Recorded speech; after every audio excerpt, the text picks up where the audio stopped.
Hello बच्चों, चलिए प्रश्न को पढ़ते हैं और समझते हैं। 3 तथा 48 के बीच 3 गुणोत्तर माध्य ज्ञात कीजिए। प्रश्न को हल करने से पहले प्रश्न के लिए हम मुख्य अवधारणा देख लेते हैं, जिसकी सहायता से हम इस प्रश्न को हल करेंगे। तो प्रश्न के लिए अवधारणा मुख्य अवधारणा में हम गुणोत्तर माध्य को ज्ञात करना सीखेंगे और इसके लिए एक सूत्र भी लिखेंगे। वही बात हम यहाँ पर लिखेंगे कि यदि ए तथा बी के मध्य के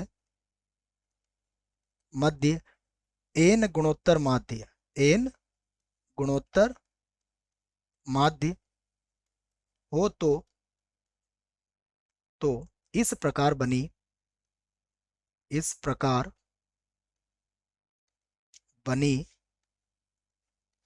गुणोत्तर श्रेणी गुणोत्तर श्रेणी जिसे आप जीपी कह सकते हैं। इस प्रकार बनी गुणोत्तर श्रेणी का सार्व अनुपात जो आर होता है, यह होता है बी बटा ए और पूरे की घात 1/n+1। तो यह सूत्र आपको याद रखना है इस प्रश्न के लिए।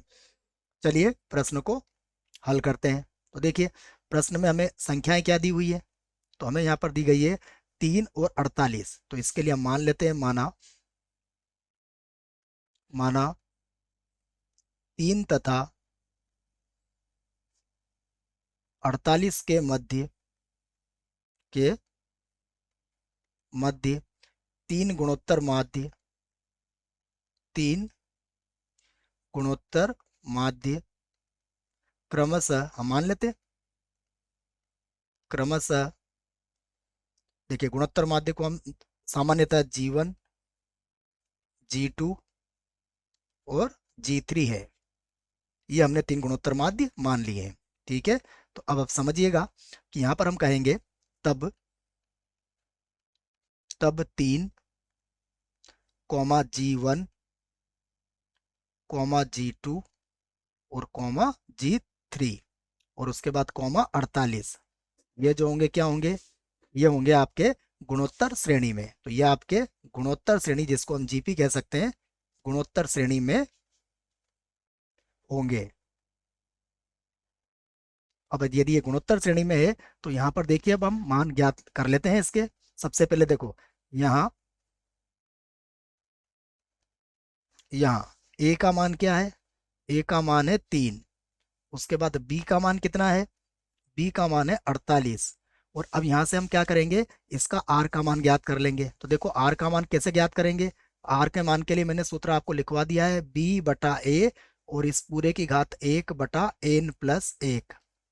तो यहाँ पर देखिए, बी का मान कितना है, बी का मान है 48 और बटा यहाँ आ जाएगा 3 और पूरे की घातांक हो जाएगी 1 यहाँ देखिएगा एन मतलब कितने गुणोत्तर माध्य है, 1 2 3। तो एन का मान 3 होगा।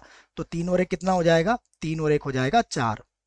बराबर देखिए, अब 3 को जब हम 48 से काटेंगे, 3 को 48 से कितनी बार कट जाएगा, ये कट जाएगा 16 बार। तो इसको हम लिख लेंगे 16 और पूरे की घातांक कितनी हो जाएगी, 1/4। अब हमें पता है कि 16 क्या होता है, 2 गुना 2 गुना 2 गुना 2, 4 बार गुणा करने पर आता है। तो हम इसको लिख सकते हैं बराबर, ये हो जाएगा 2 की घातांक 4 और पूरे की घातांक कितनी है, 1/4। तो इस आधार पर आप कहोगे कि आर का मान कितना है हमारे पास, आर का मान हमारे पास 2 है। तो हम इसे लिख लेते हैं कि यहाँ पर जो आर का मान हमारा आया है वह कितना आया है, आर का मान आया है हमारे पास 2। अब देखिए, हमें ये पता है कि गुणोत्तर श्रेणी का एनवें पद का सूत्र क्या है। गुणोत्तर श्रेणी का जो एनवें पद का सूत्र होता है वह होता है एन और ए गुणा आर की घात n-1। तो अब इस सूत्र की सहायता से हम क्या करेंगे, इसके सभी गुणोत्तर माध्यों को ज्ञात कर लेंगे।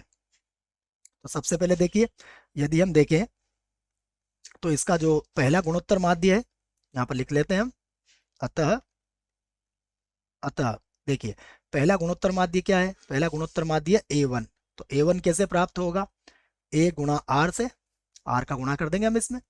तो ये हो जाएगा हमारे पास ए का मान कितना है, ए का मान है 3, आर का मान कितना आया 2। तो गुणा करने पर कितना आ जाएगा, ये 6। उसके बाद ए टू को देखो, तो देखो ए आर में फिर से हम एक बार और आर का गुणा कर लेंगे, या ए आर की घात 2 भी बोल सकते हो आप। तो ये हो जाएगा 3 और गुणा 2 और गुणा फिर से 2 हो जाएगा, तो कितना हो जाएगा, यह 12 हो जाएगा। उसके बाद ज्ञात करेंगे हम A3। A3 का अर्थ क्या हुआ, ए आर, फिर से आर का गुणा किया और एक बार और आर से गुणा कर लिया आपने। तो बार बार जब आप आर से गुणा करते हो तो पद हमें मिलते चले जाएंगे। तो ये हो जाएगा, देखिए हमारे पास ए का मान कितना था, 3, उसके बाद कितना, 2, फिर गुणा 2 और फिर से गुणा 2, इसे गुणा कर लीजिए आप, तो ये कितना हो जाएगा, देखो 4, 8 का 3 बार पहाड़ा बोलेंगे तो ये हो जाएगा 24। तो अब हम यहाँ पर कह सकते हैं कि जो 3 गुणोत्तर माध्य है वो क्या है, तो यहाँ पर लिखेंगे हम 3 3 गुणोत्तर माध्य। देखो 3 गुणोत्तर माध्य हमारे कितने आए, पहला आया 6, उसके बाद आया 12 और उसके बाद आया हमारे पास 24। और यही हमारे प्रश्न का उत्तर होगा। आशा करता हूं आपको इस प्रश्न का उत्तर समझ में आया होगा। धन्यवाद।